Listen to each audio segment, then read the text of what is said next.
భారీ వర్షంతో కామారెడ్డి జిల్లా కకావికలమవుతోంది. తిమ్మారెడ్డిలోని కళ్యాణి వాగు ఉధృతంగా ప్రవహిస్తోంది. వాగుపై బొగ్గు గుడిసె సమీపంలో వరదలో చిక్కుకున్న 8 మంది కార్మికులను ఎస్డీఆర్ఎఫ్ సిబ్బంది కాపాడారు. బోట్లతో వాగులో చిక్కుకున్న కార్మికులను ఎస్డీఆర్ఎఫ్ సిబ్బంది కాపాడడంతో అంతా ఊపిరి పీల్చుకున్నారు. అంతకుముందు వరదలో చిక్కుకుని తమను రక్షించాలంటూ ఆర్తనాదాలు చేశారు కార్మికులు.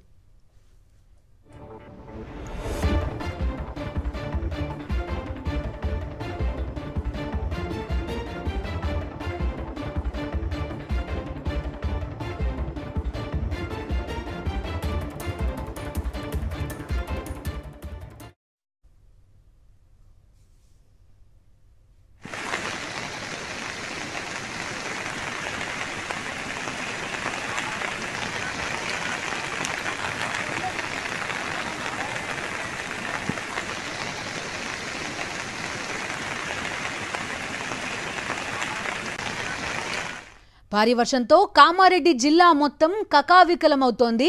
తిమ్మారెడ్డిలోని కళ్యాణి వాగు ఉధృతంగా ప్రవహిస్తోంది. బొగ్గు గుడిసె సమీపంలో వరదలో చిక్కుకున్న 8 మంది కార్మికులను ఎస్డీఆర్ఎఫ్ సిబ్బంది కాపాడారు. ఆ 8 మందిని కాపాడి తీసుకొస్తున్న విజువల్స్ మనం లెఫ్ట్ సైడ్ విండోలో చూస్తున్నాం. బోట్లతో వాగులో చిక్కుకున్న కార్మికులను ఎస్డీఆర్ఎఫ్ సిబ్బంది కాపాడడంతో అంతా ఊపిరి పీల్చుకున్నారు. అంతకుముందు వరదలో చిక్కుకుని తమను రక్షించాలంటూ ఆర్తనాదాలు చేశారు కార్మికులు. కామారెడ్డి జిల్లా మొత్తం కూడా ప్రస్తుతం జల దిగ్బంధంలో ఉంది. వాగులు వంకలు ఉప్పొంగి ప్రవహిస్తున్నాయి. చాలా చోట్ల ఇళ్లు కాలనీలోకి నీరు చేరిన పరిస్థితి. వచ్చే 2 రోజులు కూడా భారీ వర్షం కురవనున్న నేపథ్యంలో పరిస్థితి ఏ స్థాయిలో ఉంటుందో అర్థం చేసుకోవచ్చు. ఇప్పటికే జాతీయ రహదారితో పాటు పలుచోట్ల రైల్వే ట్రాక్లు కూడా దెబ్బతిన్నాయి.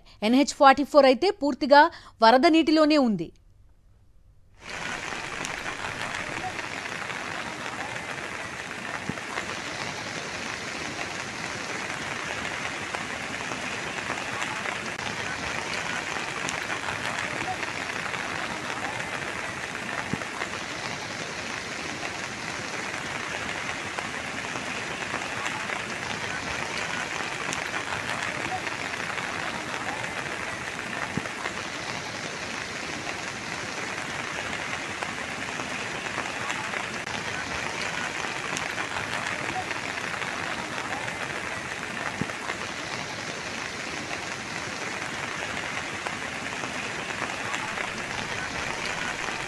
భారీ వర్షంతో కామారెడ్డి జిల్లా మొత్తం కకావికలమవుతోంది. తిమ్మారెడ్డిలోని కళ్యాణి వాగు ఉధృతంగా ప్రవహిస్తోంది. వాగుపై బొగ్గు గుడిసె సమీపంలో వరదలో చిక్కుకున్న 8 మంది కార్మికులను ఎస్డీఆర్ఎఫ్ సిబ్బంది కాపాడారు. బోట్లతో వాగులో చిక్కుకున్న కార్మికులను ఎస్డీఆర్ఎఫ్ సిబ్బంది కాపాడడంతో అంతా ఊపిరి పీల్చుకున్నారు. అంతకుముందు వరదలో చిక్కుకుని తమను రక్షించాలంటూ ఆర్తనాదాలు చేశారు కార్మికులు.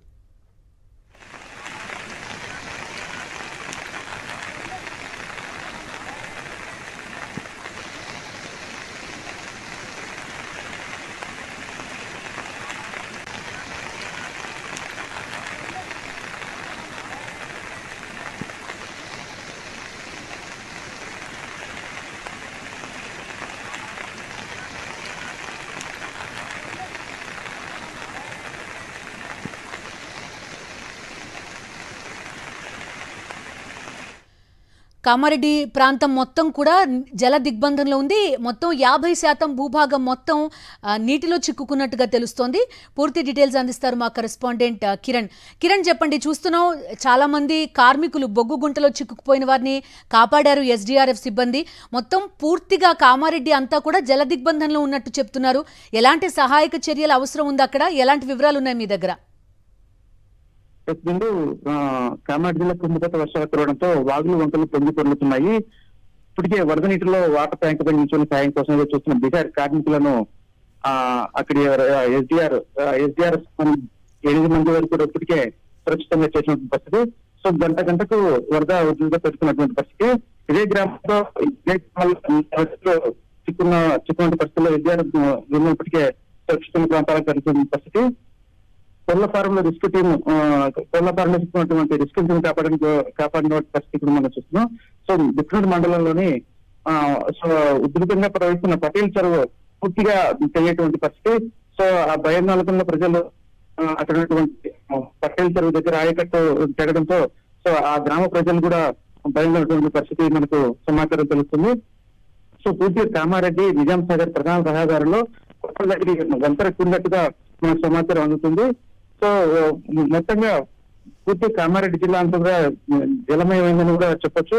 సో దీని రాష్ట్రంలో కొంతమంది విద్యార్థులు సూరంపల్లి గ్రామంలోనే మణిపూర్ సంఘం వద్ద సో అక్కడైతే గ్రామస్తులు అసలు విద్యార్థులు తరలించడం పరిస్థితి. సో మొత్తంగా దీనిపై ఒక ముఖ్యమంత్రి కూడా స్పందించిన పరిస్థితి. సో కలెక్టర్ చేశారు అక్కడే వెంటనే అక్కడ ఉన్న సహాయక కూడా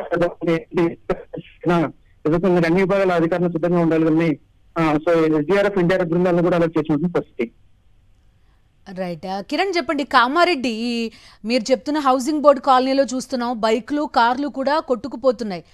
ఎందుకు ఈ పరిస్థితి ఉంది? అట్ ద సేమ్ టైం మీకు ఈ నిజాం సాగర్ ప్రాజెక్ట్ ఈ పరిసర ప్రాంతాలన్నీ సేఫ్ గా ఉన్నట్టు అర్థం చేసుకోవచ్చా మనం? సో కంప్లీట్ గా అక్కడ ఈ కాలనీలో ఏదైతే ఉందో సో కామారెడ్డి పెద్ద చెరువు హౌసింగ్ బోర్డు కాలనీ వరద పారడంతో సో ఈ కాలనీ అంతా పూర్తిగా నెట్టు పరిస్థితి. సో కాలనీ వాసులంతా కూడా ఆ సహాయ కోసం ఎదురు చూసినటువంటి పరిస్థితి మనకు ఇందాక సమాచారం ఉంది. సో హౌసింగ్ బోర్డు బ్రిడ్జి మీదుగా పూర్తిగా 50 మంది పైగా ఈ కాలనీ వాసులు వరదలు చిక్కుపోయిన పరిస్థితి మనకు తెలుస్తుంది. సో దాదాపుగా 20 నుంచి 30 కార్ల పై కూడా ఈ కొట్టుకునేటువంటి పరిస్థితి మనకు సమాచారం వస్తుంది.